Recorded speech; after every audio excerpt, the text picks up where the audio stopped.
হাজার হাজার ছেলে মেয়ের বিচ্ছেদের কারণ, হাজার হাজার ছেলে মেয়ের ব্রেকআপের কারণ, ডিভোর্সের কারণ জানো কি? অনলাইন। সম্পূর্ণ হাত হচ্ছে অনলাইনের। কেন বললাম জানো? দেখো, তোমরা যখন একজন আরেকজনের সাথে ঝগড়া করো, ঝগড়া করার পর হয়তো দুজনের মধ্যে রিলস দেখো, তো যখন রিলস দেখো তখন দেখবা যে তোমার সামনে এমন এমন রিলস আসবে। যদি ছেলে হও দেখবা কি মেয়েরাই সবসময় ধোকা দেয়। তুমি যদি মেয়ে হও তাহলে দেখবা তোমার সামনে এমন রিলস আসবো, ওইখানে দেখাইতেছে যে ছেলেরাই সবসময় ধোকা দেয়। তারপরে কি হয়, যখন তোমাদের মুডটা একটু সুইং হয়ে যায় তখন সাথে সাথে তোমাদের সামনে এমন রিলস আসে যে দেখবা যে একটা মেয়ে একটা ছেলেরে ছাইরা দিছে, তারপর ওই ছেলে তার জীবনে সবকিছু অ্যাচিভ করে ফেলাইছে, একদম উল্টাই ফেলাইছে, সবকিছু কইরা মেরে প্রতিষ্ঠিত হয়ে সফলতা অর্জন করে ফেলাইছে। এরকম একটা জিদ তোমারও ভিতরে জন্ম নেই। ভিডিওটা দেখার পরে তোমার এখানে ব্রেন ওয়াশ হয়ে যায়।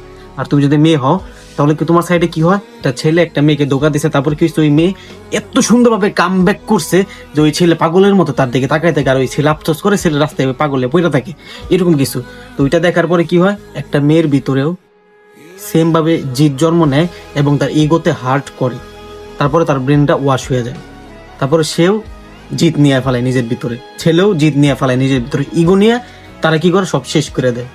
এইখানে দেখবে একটা জিনিস অবজারভেশন করে দেখো যে যখন তোমার মোড যেমন থাকে তখন দেখবো অনলাইনে রিলসে ওইরকম ভিডিওগুলো দেখবো তোমার সামনে আসবো যে তোমার মোড এখন ভালো ভালো জিনিস আসতেছে। তোমার মোড দেখবো যখন খারাপ থাকবে তখন স্যাড কিছু আসবে। যখন তোমার মোড থাকবে রোমান্টিক তখন দেখবো তোমার সামনে রোমান্টিক জিনিস আসতেছে। এরকম অনলাইন মনে করো যে তোমার ব্রেন নিয়ে তারা খেলা তোমার ব্রেন তোমার ফেরত দিয়ে দিতেছে, দেন তোমার ব্রেন ওয়াশ করে ফেলে দিচ্ছে। এখন যদি তোমার রিলসের সামনে আমার ভিডিও আসে তার মানে অবশ্যই তুমি একটা প্রবলেম কিংবা একটা গিল্টি ফিলের ভিতরে তুমি আসো, যেটা তুমি আর কি কারোর সাথে শেয়ার করতে পারতেছো না, কারোর কাছে বলতে পারতেছো না। তা আমি আবার বলতেছি যে এই বড় স্ক্যামের কাছ থেকে সাবধানে থাকো। অনলাইন কিন্তু মানুষের সম্পর্ক শেষ করে দিতেছে। তো এরকম স্ক্যাম থেকে নিজেকে সচেতন রাখো। ধন্যবাদ।